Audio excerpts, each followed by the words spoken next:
छत्रपती संभाजीनगरमध्ये महानगरपालिकांची रणधुमाळी सुरू आहे आणि याच प्रचाराच्या रणधुमाळीमध्ये आज आपल्यासोबत आहेत वंदनाताई रिठे. प्रभाग 10मधून 10अ त्या निवडणूक लढवत आहेत. आज त्यांच्यासोबत चर्चा करूयात. नमस्कार. नमस्कार ताई. दादा, सगळ्यात पहिला प्रश्न, राजकारणाची सुरुवात कशी झाली?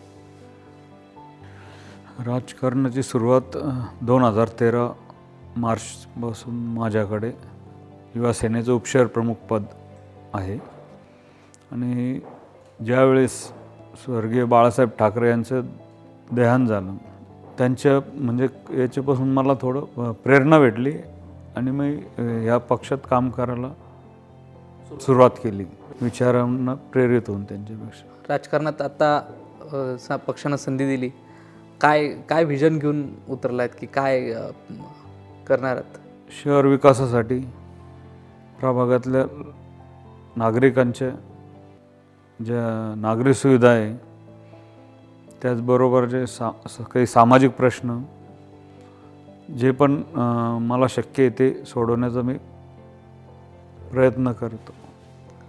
आता प्रचारादरम्यान फिरणं होतं तुमचं बऱ्यापैकी. काय समस्या जाणवतात? आता प्रभाग म्हटल्यावर खूप मोठा एरिया प्रभाग सिस्टीम असल्यामुळं कव्हर झालेला आहे. कुठल्या समस्या जाणवल्या जास्त प्रकर्षाने या बऱ्याच भागात पथदिवे लागलेले नाही, अर्धवट रस्ते, विशेषतः चौधर कॉलनी भागात दत्तनगर आहे, तिथं रस्ते नाही. चौधर कॉलनीचा काही भाग आहे, तिथं रस्ते नाही. पोलीस कॉलनी आहे, तिथं रस्ते नाही. तर आता ह्या सगळ्या गोष्टींसाठी प्रशासना इतकंच मागचं शासनही जबाबदार होतं किंवा आत्ताचं सत्ताधारी जबाबदारी येत असं तुम्हाला वाटतं का? प्रशासन म्हणजे ह्या प्रभागात काय झालं, म्हणजे विशेषतः ह्या भागामध्ये मी ज्या भागातून आलेलो आहे, ह्या प्रभागात तिथं 20 वर्षापासून भाजपचेच नगरसेवक आहे, भाजपचेच आमदार आहे, भाजपचेच खासदार आहे. हो, केंद्रात सत्ता त्यांचीच आहे, राज्यात सत्ता त्यांचीच आहे आणि महानगरपालिकेत प्रशासक आहे 4 वर्षापासून, म्हणजे अप्रत्यक्षरित्या त्यांचीच सत्ता आहे. तरीसुद्धा संपूर्ण प्रभागात अजून रस्ते नाही आणि मिश्र वस्ती याच्यामध्ये, काही भागात आहे रस्ते, काही भागात खूप दुर्दशा आहे रस्त्याची पण आणि पददिव्याची पण, आणि बऱ्याच भागात पाणी कमी दाबाने पाणी पुरवठा होतो, 10 ते 12 दिवसाला पाणी येतं. आणि कचऱ्याची पण समस्या आहे, रस्त्याच्या कडेला जागोजागी कचरा दिसतो. आता ज्या प्रभागात तुम्ही निवडणूक लढवत आहे तर खाली म्हणजे तुमच्या विरोधात शिवसेना शिंदेगट पण आहे आणि भाजप पण आहे, भाजपचे पण कॅन्डिडेट आहेत. वरती राज्याच्या लेवलवरती किंवा केंद्राच्या लेवलवरती ते एकत्र आहेत आणि इथे शहरात महानगरपालिकेसाठी विरोधात लढत आहेत. काय ते कसं बघतं त्याच्याकडे? तर भाजप हा पक्ष कसा आहे, वापरून घेणार आहे. म्हणजे त्यांनी आतापर्यंत ज्या पण पक्षासोबत युती केलेली प्रादेशिक, तर त्यांनी काय केलेलं आहे, त्यांच्यासोबत राहून ते पक्ष संपवण्याचा प्रयत्न केलेला आहे. आतापर्यंत जेवढ्या पण युती केली त्यांनी, एक पण पक्ष त्यांच्यासोबत मोठा झालेला नाही. शिवसेना घ्या, अकाली दल घ्या, बसपा घ्या, जनता दल युनायटेड घ्या, तेलुगू देसम पार्टी घ्या किंवा देशातला कोणताही पक्ष घ्या, ते ज्याच्यासोबत राहतात काही दिवसांना त्या पक्षाचा अंत करतात, घसरण चालू होऊन जाते. आपण ते त्यांचं एक नेटवर्क आहे, पक्षाचं एक कार्यपद्धतच अशी आहे. ते त्यांचं सोबत राहून त्यांचं सगळं प्लस मायनस पॉईंट बघून घेतात आणि दम्मा शिवसेना 25 वर्ष त्यांच्यासोबत सत्तेत होती, पण 2014ला त्यांनी सर्वे केला, त्याच्यात जागा जास्त दिसल्या त्यांना. म्हणजे सर्वेमध्ये तर त्यांनी 30 वर्षाची युती तोडून टाकली स्वार्थापोटी, म्हणजे राजकीय फायद्यासाठी. ते विसरून गेले का खराब, म्हणजे ज्यावेळेस आपली वेळ होती, खराब दिवस होते पक्षाचे, त्यांनी ह्यावेळेस याच पक्षानं आपल्याला सोबत दिली, तर ते मागचं सगळं विसरून युती तोडून टाकली. त्याची घोषणा सगळ्यांनी पहिले खडसे साहेबांनी त्याची घोषणा केली होती. म्हणजे ते कोणत्या थराला, म्हणजे ते त्यांच्या फायद्यासाठी ते काही पण डिसिजन घेऊ शकते. मग आता आपल्या विरोधातले जे 2 उमेदवार आहेत, कसा सामना करतोय आपण त्यांचा प्रचाराच्या दरम्यान? दोन उमेदवार आहे, तर त्यांचं 2 उमेदवार आहे, म्हणजे ते बाहेरून आलेले उमेदवार आहे. बाळासाहेब सानप हे काही प्रॉपर भाजपचे, म्हणजे सानप समजा, सानपताई या काही भाजपच्या नाही. त्या अगोदर शिवसेना पुरस्कृत होता, शिवसेनेत त्यांनी काम केलं होतं, त्याच्यानंतर ते इकडं आलेले आहे. निष्ठावंतांना डावलेलं. तिथं बरेच निष्ठावंत होते, 40 लोक इच्छुक होते पूर्ण प्रभाग. त्यांनी काय केलं, निष्ठावंतांना डावलून बाहेरून जे आता 6 महिन्यापूर्वी आले त्यांना उमेदवारी दिली. म्हणजे आता या निष्ठावंतावर अन्याय केला, निष्ठावंतावर अन्याय केला. मग काय त्या निष्ठावंत नाराजांचा आपल्याला फायदा होईल? निश्चितच फायदा होणार आहे. आणि आणखी एक जे दुसरे उमेदवार आहे आपले, ते पण इकडं होते, ते शिंदे साहेबासोबत गेले आणि त्यांनी एकाच घरात 2 उमेदवारी पाडून घेतले.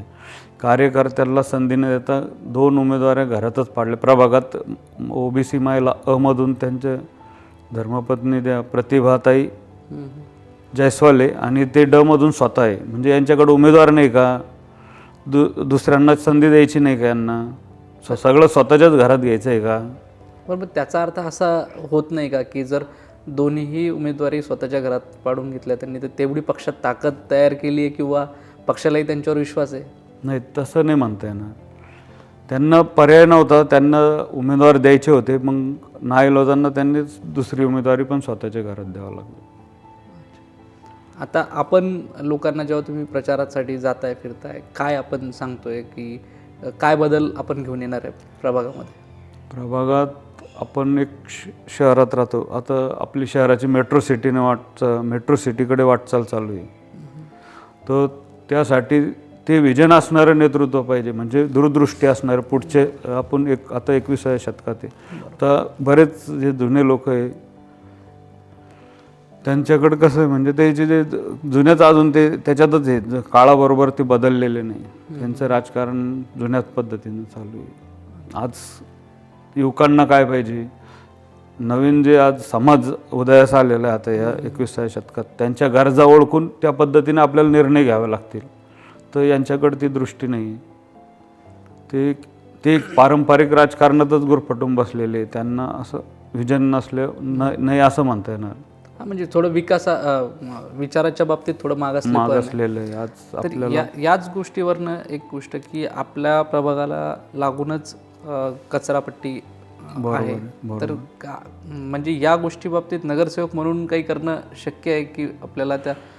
नाही, आमचा प्रयत्न असा असणार आहे, शक्यतो शहराच्या आजूबाजूला कचरा डेपो नसले पाहिजे. त्याच्यामुळं होतं काय, जे वायू प्रदूषणाची समस्या निर्माण, दुर्गंधी येते. 4-4, 5-5 किलोमीटरपर्यंत दुर्गंधी परिसर. आता इथं नवीन आपलं जे शहराचा भाग आहे तिथं तुम्ही 4 किलोमीटरच्या रेडियसमध्ये बघा, तुमचं असं म्हणजे डोकं दुखल्यासारखं, मळमळ वगैरे, ते दुर्गंधीमुळं असं त्रास होते. म्हणजे आजारपणाचे लक्षण, आजारपणाचे, आरोग्यासाठी घातक आहे. आता इंडस्ट्रीयल एरिया ही याला लागूनच आहे, जोडूनच आहे. तर काही रोजगार उपलब्ध करता येईल आपल्याला या प्रभागातल्या काही लोकांसाठी? ही जी MIDC एरिया आहे आपला, ह्या पूर्णतः शहराला लागून आहे. त्याच्यामुळे इथं आता जे प्रदूषण करणारे कारखाने न आणता सर्व्हिस सेक्टर किंवा मग IT बेस काही करता येत असेल आपल्याला. आता इथं आपण IT हब बनवू शकतो. आणि आपल्या शहरात ते पोटेन्शियल आहे. अनेक इथं कॉलेजेस आहे नामांकित.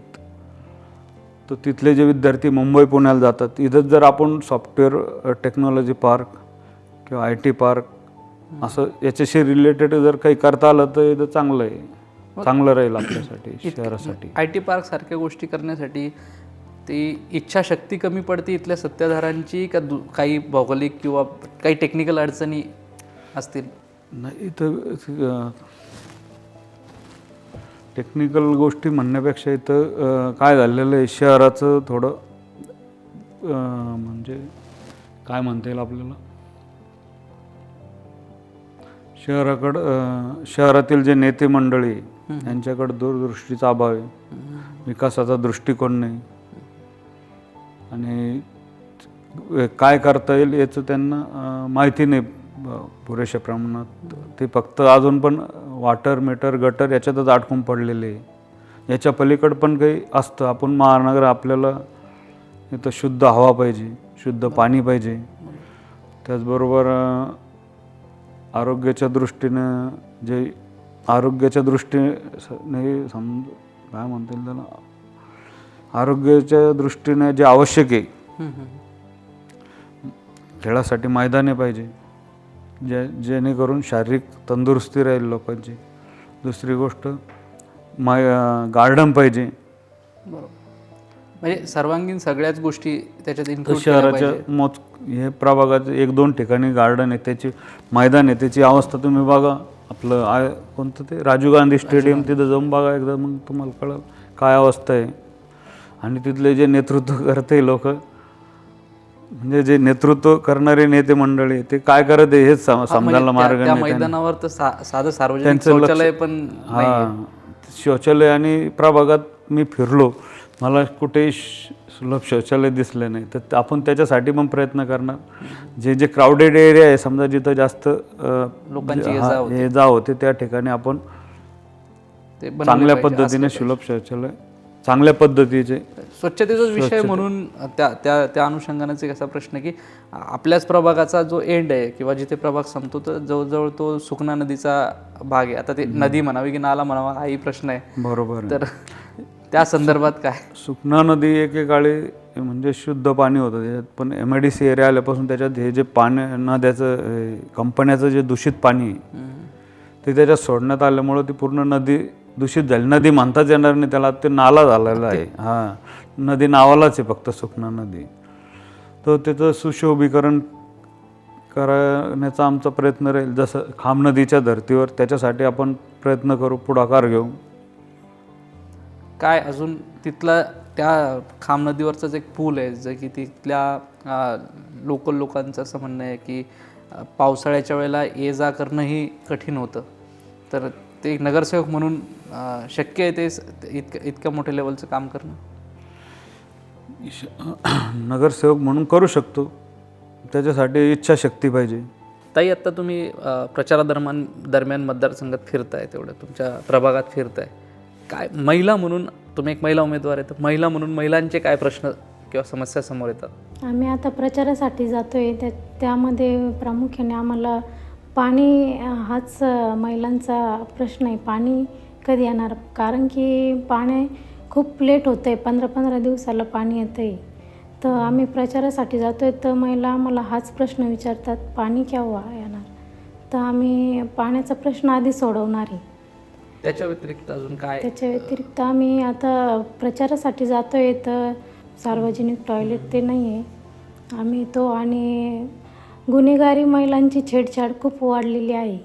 त्यासाठी आम्ही CCTV कॅमेरे लावणार आहोत आणि दामिनी पथकच्या गाड्या त्याची सुविधा करणार आहोत. म्हणजे एक महिलांच्या दृष्टिकोनातून एक महिला उमेदवार म्हणून तो एक फायदा होईल प्रभागातल्या महिलांना, आपल्याला निवडून दिलं तर. हो. दादा, अजून कुठलं व्हिजन घेऊन आपण जातोय मतदारांसमोर? आपण महिला सुरक्षेच्या दृष्टीने, नागरिकाच्या सुरक्षेसाठी इथं बऱ्याच ठिकाणी मोकाट कुत्रे आहेत, तर ती एक समस्या आहे. ते पण आपण त्याच्यासाठी दूर करण्यासाठी एक प्रयत्न करणं, आणि त्याचबरोबर महिला सुरक्षेसाठी CCTV कॅमेरे मुख्य चौकात जागोजागी जे शक्य तितक्या जास्त ठिकाणी लावण्याचा प्रयत्न करणं, आणि जे रस्ते, पाणी, कचरा आहे ते तर करणारच. ते तर मूलभूत प्रश्न आहे. ते शहरामध्ये सर्व भागात आढळणारे प्रश्न, ते जास्त चांगल्या पद्धतीने सोडवण्याचा प्रयत्न करणं. आणि आतापर्यंत जेवढे कामं झाले प्रभागामध्ये, त्याच्यापेक्षा पण म्हणजे मागं कोण कमी केलं जादा केलं त्याच्याबद्दल आपल्याला बोलायचं नाही, पण जितकं जास्त कामं करता येईल तेवढं जास्त कामं करण्याचा प्रयत्न करणार. जे झालं नाही ते पण करणार, आतापर्यंत जे झालं नाही ते. आता प्रचार करताना तुम्ही एकाच्या ऐवजी पूर्ण पॅनलच्या दृष्टिकोनातून प्रचार करताना दिसताय, तर काय सांगाल आमच्या व्हिडिओच्या माध्यमातून की मतदारांनी तुम्हालाच का निवडून द्यावं? कारण की आमचे जे उमेदवार आहे पॅनलमधले सर्व निर्व्यसनी, उच्च शिक्षित आहे, आणि सामाजिक बांधिलकी असणारे, आणि तळागाळातल्या लोकांशी त्यांचा संपर्क आहे, त्यांच्या अडीअडचणीला धावून जातात, सुखादुखात सोबत असतात, आणि त्यांना व्हिजन आहे पुढं, आणि तरुण आहे. आमच्या याच्यातले जवळपास सर्व आहे तरुणच आहे. आणि त्यांना सध्याची परिस्थिती कशा पद्धतीनं चांगली करता येईल किंवा जी सध्या प्रभागात जे वातावरण आहे ते चांगल्या पद्धतीनं कसं विकसित करण्यात येईल त्याचं त्यांना व्हिजन आहे. आमचे सुशिक्षित उमेदवार आहे सर्व, त्याच्यामुळं त्यांना द्यायला काही हरकत नाही. लोकांनी प्राधान्य द्यावं आमच्या पॅनलमधल्या उमेदवारांना, अशी माझी इच्छा आहे. काय तुम्ही काय अपील कराल मतदारांना की आता येत्या 15 तारखेला निवडणूक होणार आहे, मतदान होणार आहे? मतदारांना मी अशी अपील करीन, जे उमेदवार आपण देतो आता बऱ्याच ठिकाणी पैसे वगैरे देऊन घेतात, ते न करता उमेदवाराची पार्श्वभूमी बघा, कौटुंबिक पार्श्वभूमी बघा, त्यांच्यात कौटुंबिक गुन्हेगारी पार्श्वभूमीचे तर नाही ना, त्यांचे रेकॉर्ड बघा, त्यांनी मागं काय कामं केले, चांगले म्हणा वाईट म्हणा ते बघा, आणि त्याच्यानंतर मग निर्णय घ्या तुम्ही. कारण की आता मी आमच्या जे प्रभाग आहेत याच्यामध्ये जे ऑपोजिटमध्ये लढणारे त्यांचे बऱ्याच लोकांचे असं म्हणजे रेकॉर्ड चांगलं नाही आहे. गुन्हेगारी असताना सुद्धा पक्षाने उमेदवारी दिली, त्याच्यामुळं पक्षाची प्रतिमा मलिन होत आहे. तर पक्षाने पण उमेदवारी देताना विचार करायला पाहिजे या गोष्टीचा. आता राष्ट्रीय पक्ष आहे, इतका मोठा पक्ष आहे, आणि कौटुंबिक पार्श्वभूमी आता ही गुन्हेगारी पार्श्वभूमी हे तर लोकांना बऱ्या माहितीच असेल, समजा मतदारांना माहिती असेल. त्या व्यतिरिक्त पक्षात अंतर्गत असलेली नाराजी, त्यांच्याच पक्षात अंतर्गत असलेली नाराजी, 2-3 टर्म आय थिंक ते राहिलेले आहेत, दुसरे एक अजून उमेदवार. तर या सगळ्या गोष्टींचा तुम्हाला कसा फायदा होईल असं तुम्हाला वाटतं? फायदा म्हणजे अँटी इन्कम्बन्सी, पुन्हा निष्ठावान नाही ते, त्यांनी दर सोड म्हणजे पक्ष त्यांचं जे पक्षसंघ एकनिष्ठ नाही राहील ते लोकांसोबत काय एकनिष्ठ राहतील, लोकांचे काय कामं कर, जे पक्षात झाले नाही ते लोकांचे काय होतील. बरोबर. ज्या पक्षांनी त्यांना आतापर्यंत इतके पदं दिले, मोठे झाले त्या पक्षात, आणि ते प्रलोभनाला बळी पडून दुसरीकडे गेले. बरं, ते डावलले गेलेले जे निष्ठावंत म्हणतो आपण की निष्ठावंतांना डावललं गेलं, ते खरंच आत्ताही नाराज आहेत का नाराजी त्यांची दूर झाली? काहींची नाराजी दूर झाली, पण काही अजून पण नाराज आहे. ते पक्षाच्या विरोधात काम करत आहे.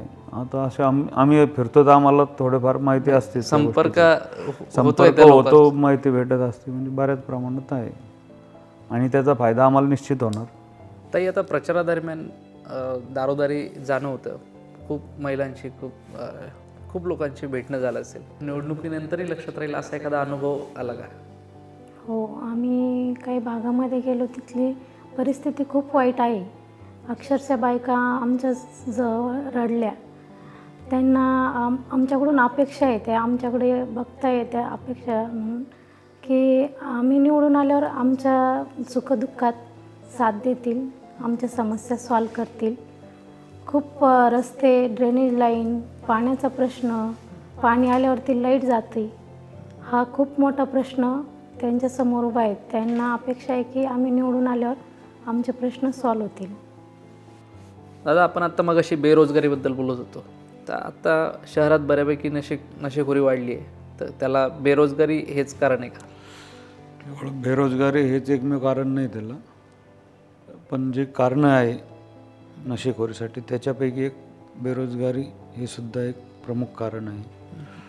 बऱ्याच वेळा होतं काय, बेरोजगारीमुळं मुलं रिकामा वेळ असतो ते वाईट संगतीला लागतात, मग त्याच्यामुळं मग ते टाईमपास म्हणून नशेखोरीकडं वळतात. एकदा नशेचे तलप लागली किंवा नशेचा त्यांना नाद लागला तर मग ते कंटिन्यू म्हणजे रेग्युलर नशेखोर होतं, म्हणजे ते रेग्युलर नशा करू लागतात. आणि बऱ्याच ठिकाणी काय आहे, जे मैदान आहे खेळाची मैदान, त्या ठिकाणी त्यांचे अड्डे झालेले, नशेखोरांचे अड्डे तयार झालेले, आणि याच्यामुळं होतं काय, सामाजिक सुरक्षेचा देखील प्रश्न उपस्थित झालेला आहे. बरोबर.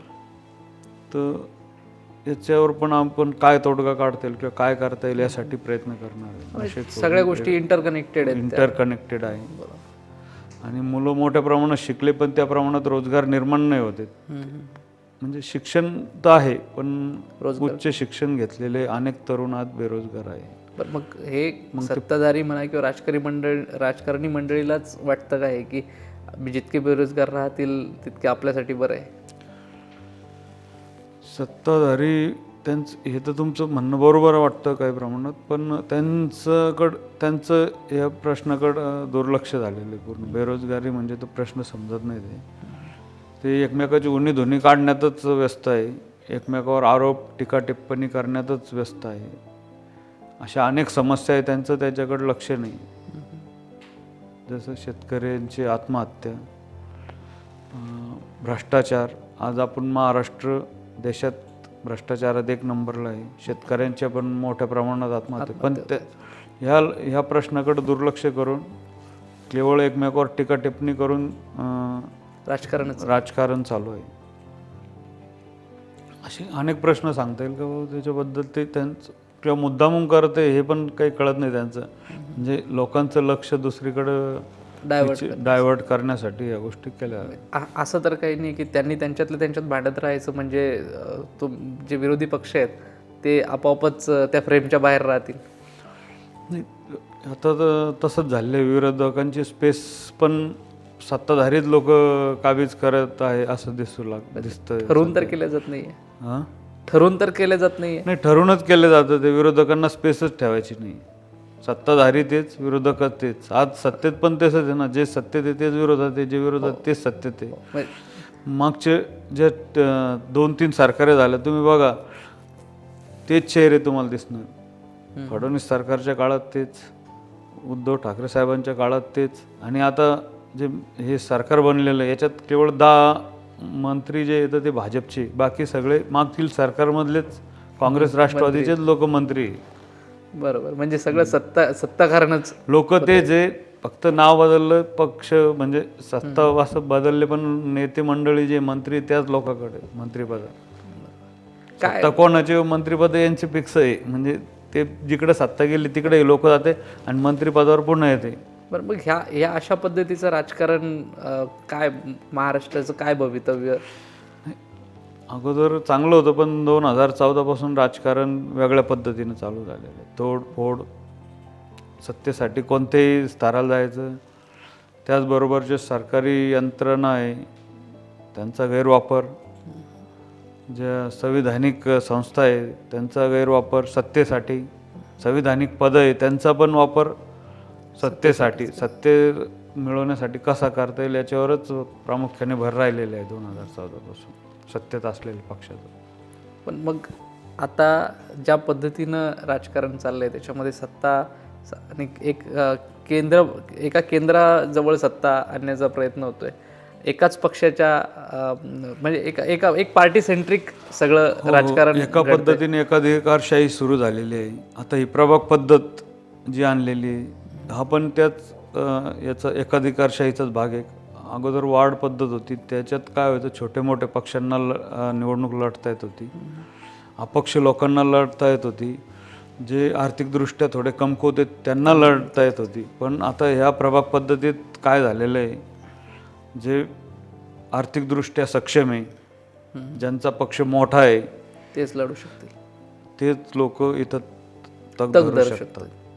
सामान्य लोकांचं राजकारण यांनी संपवून टाकलेलं आहे. म्हणजे यांना डोकं वर काढून द्यायचं नाही, अशा पद्धतीचं यांचं राजकारण चालू आहे. अघोषित हुकुमशाही म्हणता येईल याला एक प्रकारचे. याच्यासाठी मग आपण विरोधी पक्ष म्हणून अजून ताकदीने रस्त्यावर येणं किंवा लोकांसमोर येणं किंवा आपलं म्हणणं मांडणं गरजेचं आहे असं वाटत नाही का? तुमचं म्हणणं बरोबर आहे, पण काय झालेलं आहे आतापर्यंत तुम्ही बघता, ज्या पण नेत्यांनी आवाज यांच्या विरोधात उठवला, ज्यांनी ED, CBI आणि बाकीच्या त्यांच्या यंत्रणा आहे त्यांचा धाक दाखवून फक्त आवाज बंद केलेला आहे. किंवा मग आमच्याकडे उदाहरणार्थ संजय राऊत साहेब, ते सातत्याने सरकारवर टीका करत असतात, तर त्यांना त्या एका प्रकरणात अडकून 100 दिवस जेल. आणि यांनी ज्या पण आतापर्यंत ज्या नेत्यावर भ्रष्टाचाराचे आरोप केले तेच लोक आज सोबत सत्तेत आहे, त्यांचे कारवाई नाही, काही नाही. हेच जर विरोधात असते तर आज ते पण जेलमध्ये गेले असते. केवळ सत्तेत आहे म्हणून ते आज सुरक्षित आहे.